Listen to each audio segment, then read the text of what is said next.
ইষ্টপ্রাণ দাদা ও মায়েদের জানাই আন্তরিক জয়গুরু।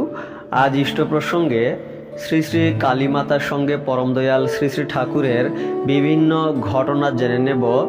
দক্ষিণেশ্বর মন্দিরে অদ্ভুত ঘটনা, তাছাড়া আরও বিভিন্ন ঘটনা, এবং এই ভিডিওতে আমরা দেখতে পাব আজকের একটি অপূর্ব ভিডিও দক্ষিণেশ্বর শ্রী শ্রী কালী মন্দিরের, এবং এই কালী মন্দিরের ঘাট থেকে গঙ্গা নদীর অপূর্ব মুহূর্ত।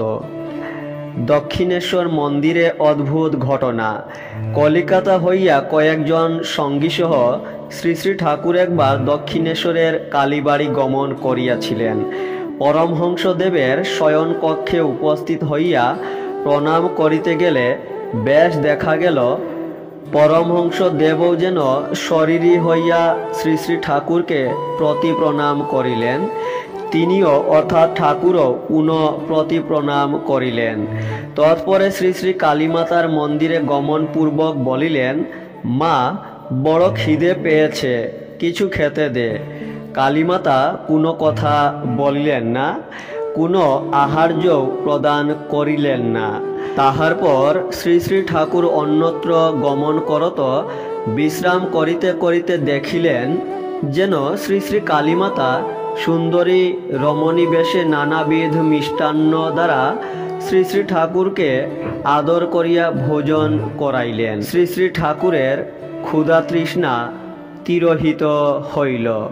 আর একটি ঘটনা, শ্রী শ্রী কালীমাতা কর্তৃক প্রতি নমস্কার। একদা কলিকাতায় ঠনঠনিয়ার কালীবাড়ির নিকট দিয়া শ্রী শ্রী ঠাকুর গমনকালে তিনি কালীমাতার সম্মুখে মস্তক অবনত করিলেন। অমনি দেখিতে পাইলেন শ্রী শ্রী ঠাকুর কালীমাতাও তাহার নিকটে মস্তক অবনত করিলেন। শ্রী শ্রী ঠাকুর এ সময়ে এমনভাবে বিভোর থাকিতেন যে কোনো বিষয়ের চিন্তা উপস্থিত মাত্র কখনো বা ওই চিন্তা নিরপেক্ষ অবস্থায়, কখনো বা বিনা চিন্তায় নানা দেবতা ও অতীত মহাপুরুষগণের মূর্তি খোলা চক্ষুতে প্রায় সর্বদাই তাহার নিকটস্থ দেখিতে পাইতেন। আরও কিছু কথা, কখনো কখনো শ্রী শ্রী কালীমাতা আসিয়া শ্রী শ্রী ঠাকুরকে দর্শন দিতেন ও কথাবার্তা বলিতেন। কখনো কখনো দুগ্ধপান করাইতেন। কখনো কখনো কত যুক্তি পরামর্শ হইত তাহার সঙ্গে, কত ভোজন করাইতেন। কখনো কখনো শ্রী শ্রী ঠাকুরকে ক্রুড়ে লইয়া শয়ন করাইয়া ঘুম পাড়াইতেন।